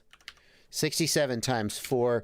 We have a 268 gram 5,000 milliamp hour pack. That's actually pretty freaking good. For 5,000 milliamp hour, that's pretty freaking good. Wow. It's better than I thought it was going to be. Well, they're rated for 5,000 milliamp hours. Maybe you'd only get 4,000 milliamp hours. But 268 grams for 4,000 milliamp hour 4S is respectable. Very respectable. So, but the thing is, if you are trying to do hardcore racing where you need more than 20, 30, maybe 40 amps, that's not for you. Julder says the 5,000 milliamp hour 21700s are not rated for 45 amps. Yeah. A 1500 milliamp hour LiPo MIB, maybe between 170 and 205 grams, depending on the manufacturing.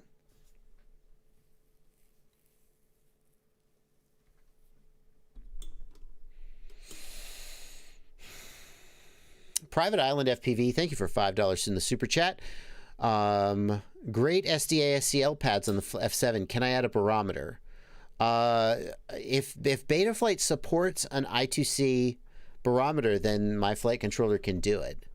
Can Betaflight do... Pavel Spakowski, can iNav? I don't think I can have an iNav target, though, because iNav insists that you not share your SDA SCL with a UART, and I do. But Pavel, in theory, do you know the answer?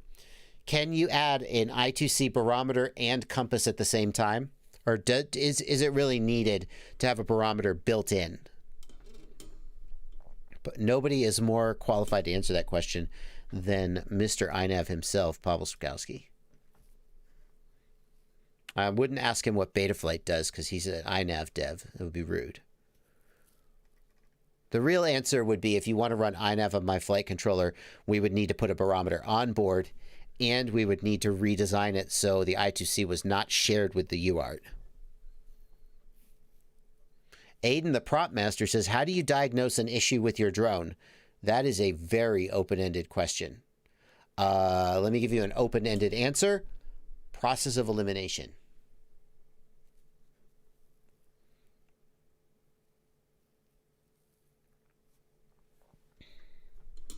TPMG. I already got you, man. I got you. Okay, great. TPMG. Done. Alex Blazek really wants to know what I think about the Vaz Skyhammer. Well, I guess let's find out. The Vaz Skyhammer. What do I think about it? I mean, Alex Grieve makes great antennas. I probably wouldn't hurry to put this on a quadcopter because it doesn't look very durable, just because it's got so many moving parts. Long range and 360 degrees of coverage in one. You can't have an omni antenna and a long range antenna in one. The physics doesn't work that way. Skyhammer is a true long range omnidirectional. What's the gain? 5 dB of gain. Okay, that's fair. Got a little bit of gain. So it's basically like a 5 dB omni antenna. I guess the question is, unused vertical coverage of a single antenna. Yeah, okay. Why? Like, if you want a 5 dB omni, I mean, I guess this isn't a bad way to get it. It's a 5 dB omni. It's okay for the goggles, I suppose. It's got less coverage directly above. I wouldn't put it on a quadcopter because of the durability and because I think quadcopters need as low a gain antenna as possible so you get the most spherical coverage. But if you're doing a long-range quad where you know you're not doing flippy flops, then in theory it could work pretty well. It's the same idea, it's Blunty, as a double axis. Double rainbow all the way across the sky. You guys can't see because it's zoomed in. Sorry about that. Double axis. If you take two omni antennas and you stack them just right, you get a higher gain omni antenna. That's a basic principle of antenna design. So this is not a new idea. Don't forget, don't be too annoyed about the 20-degree beam width. That's just the minus 3 dB beam width. You're still going to have coverage above and below. 5 dB of gain is not that big of a deal.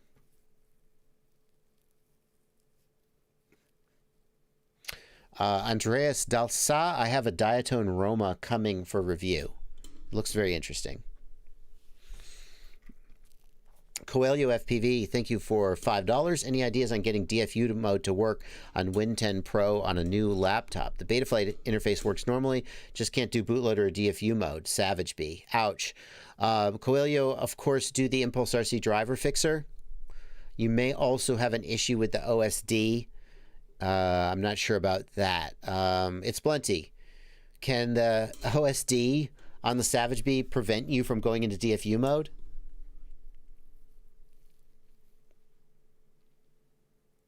Zolan, what they're talking about when they say that antenna has full 360 coverage is that it is an omni. It's just a higher gain omni as opposed to a directional. That's all they mean. Try different USB ports. Not bad.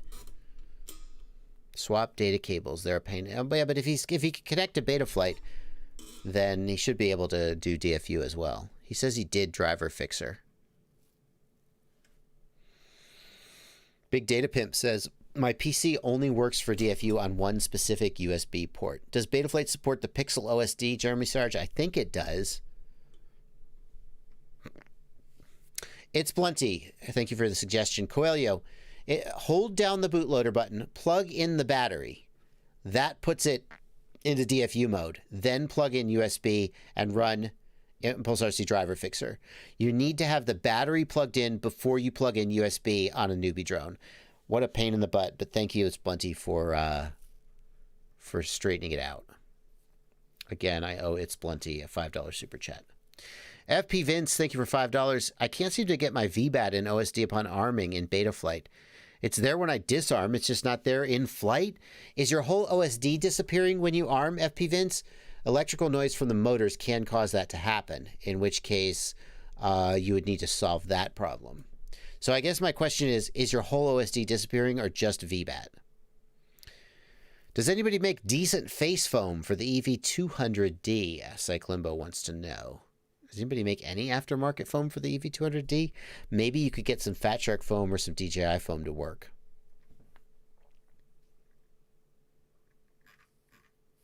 All right.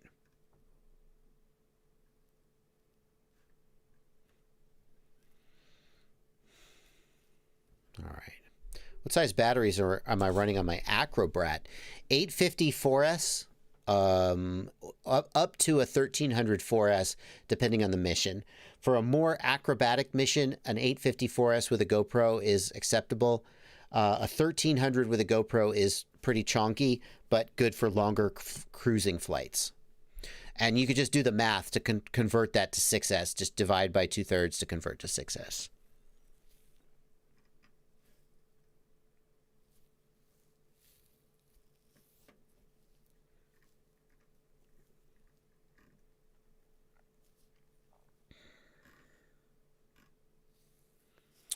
G. Strondel wants to know, stock or Immortal T antenna for the TBS diversity.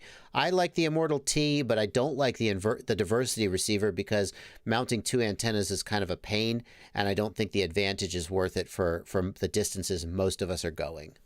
If you're truly pushing long range, then you may want a diversity receiver.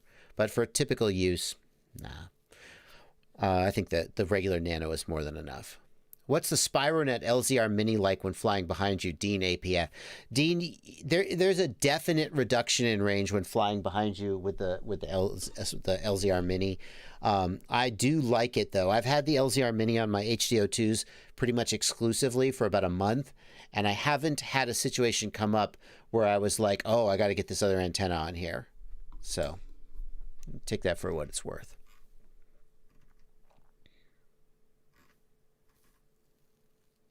Yeah. Is Sharkbite worth it? Good question, Gabriel. I have Sharkbite. I am going to be working on it. Busy, busy, busy. Oh, it's 10 minutes till the end of the stream. Thank you so much for coming out. Aaron Ciotti is here in the chat, and he is going to be streaming after me at 3 p.m. my time, or 10 minutes from now, whatever time it is where you are. What are you doing today, Aaron? Post a link, buddy. Am I using Octoprint? No, I'm not using Octoprint. I don't see the benefit. I know that it's nice. People are like, yeah, but you got to carry an SD card. I always like to watch the first layer go down anyway. So I don't find it a problem to put the SD card in. An Octoprint adds other complexity and price. If I could run all my printers off of one Octoprint, which I know you can, but it's not really ideal, maybe I would consider it. How do you do the stick overlay on your videos? Good question.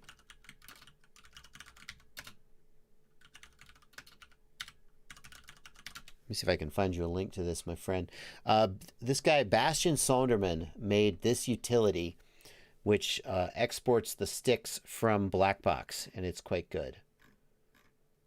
It exports the sticks from... He made this pretty much for me, I think. Blackbox Sticks Exporter, a better way to export your sticks. This is a great utility if all you want is the stick overlay. Works really well. Does anybody use Betaflight for Android? Yeah, absolutely. Lots of people use that. I mean, I also use SpeedyBee. You don't have to sideload SpeedyBee, but SpeedyBee has ads, so it's kind of annoying.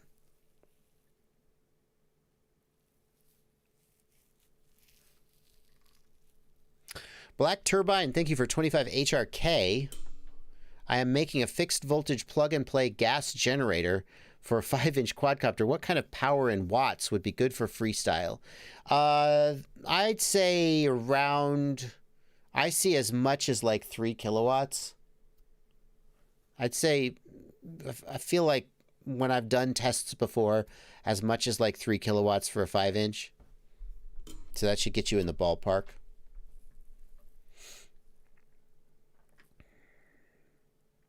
Cutback 420, what happened when discharging your battery, man?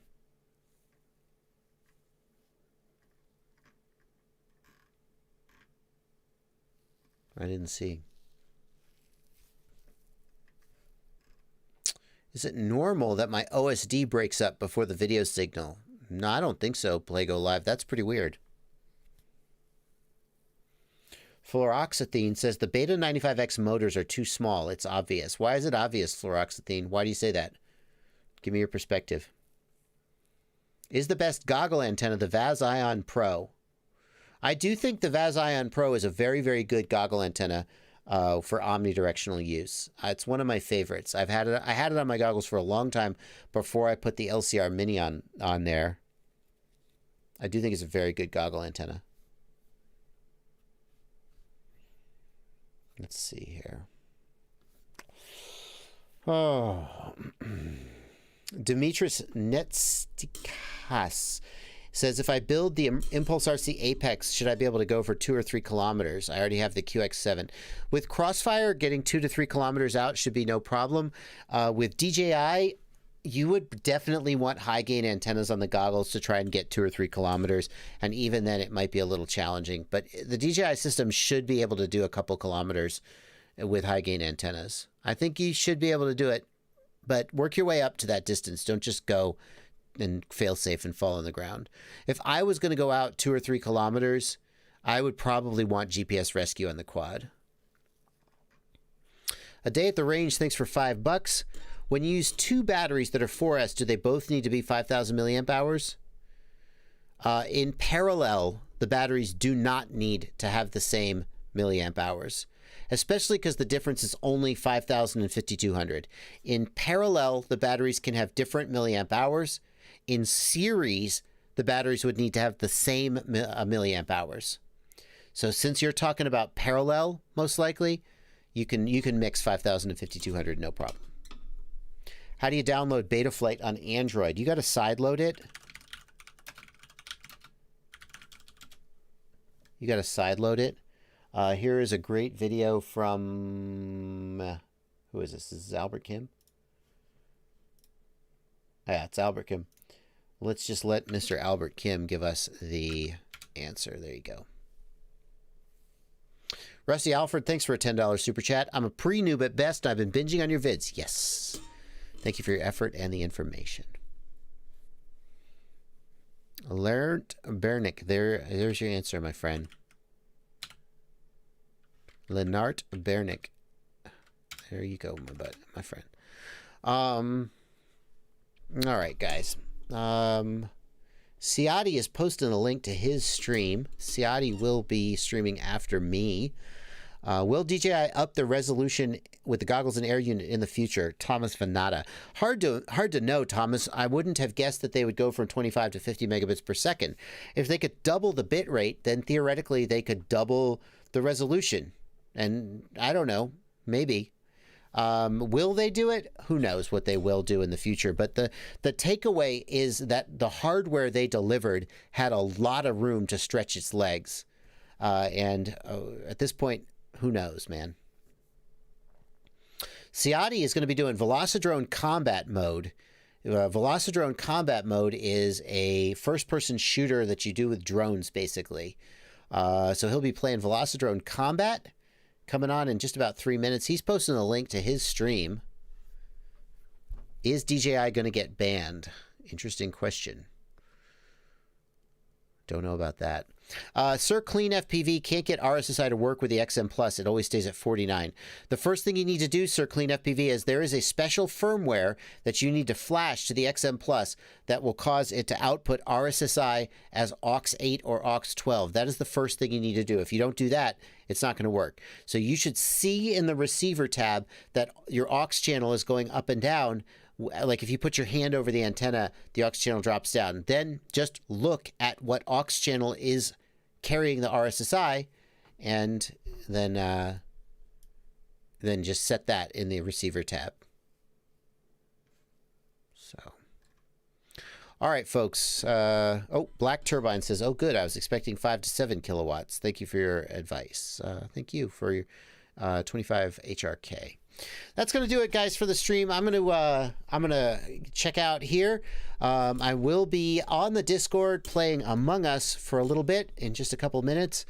So if you are a patron and you are on the Discord, I will see you over there in the Among Us chat. I've been playing games for about an hour after each stream with my patrons. So I will see you guys over there. That is going to do it for this stream. The next stream will be Monday, tomorrow at 8 p.m. Eastern. And thank you guys all for coming out. Thanks for everybody who donated in the super chat. And thanks for everybody who participated in the comments. That is going to do it. Happy flying, everybody. And go check out Aaron Ciati's stream if you need some more streaming.